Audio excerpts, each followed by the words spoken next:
How's it going, everybody, and welcome back to another video. In today's video, we're going to be doing evolution. So it always starts out with nothing really happening. And so, yeah, we see everybody, all of the people, our main person is just rocking back and forth like a child in timeout. And our number one, the one that is ahead, is just sitting there. It is literally doing nothing. I'm assuming that it probably just let its legs go as far as it could and then just flopped onto the ground.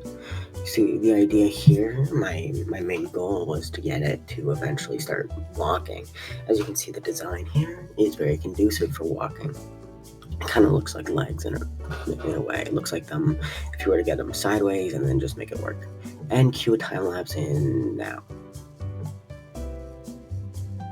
So here we go. We have a ton of different generations over a period of time. At generation 9, what we see is we have a new design. This design specifically kind of uses more of its leg than all the other ones.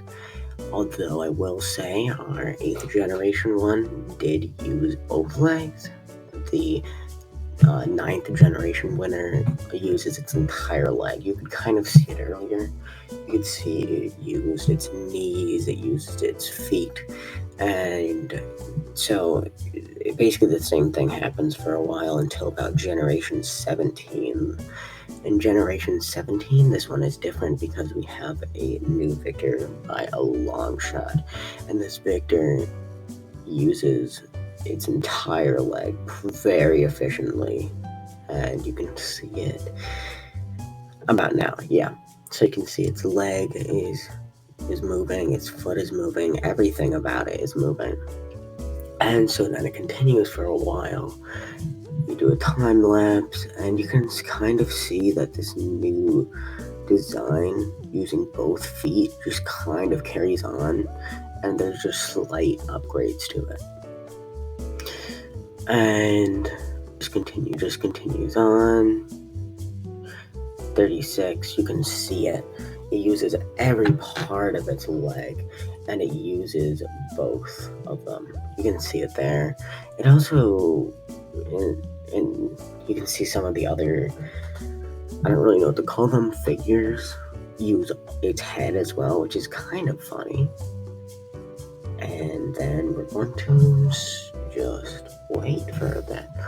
So I played this simulation for a while. I left it running, and I also let it run overnight. And so after generation 60, it's going to skip to about 707, I think, generation 707, which is crazy. That generation is pretty crazy, but it's pretty similar to generation 37, like over here, but it's just a lot more speedy in how it does it.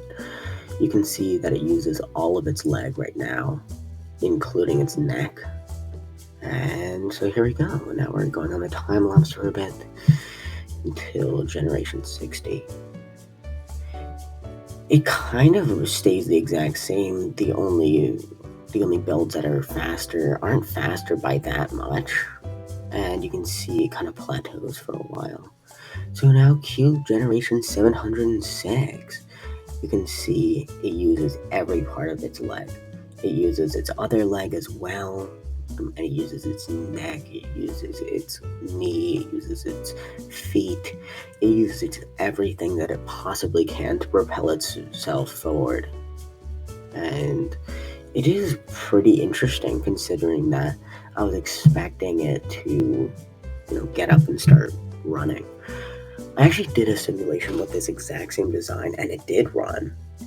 What I think is really interesting is I think that it falls in that you can never go down in evolution. It's kind of like a mountain or a hill. There are higher places, but you can't just immediately jump there. So that's about it, everybody. See ya. Bye.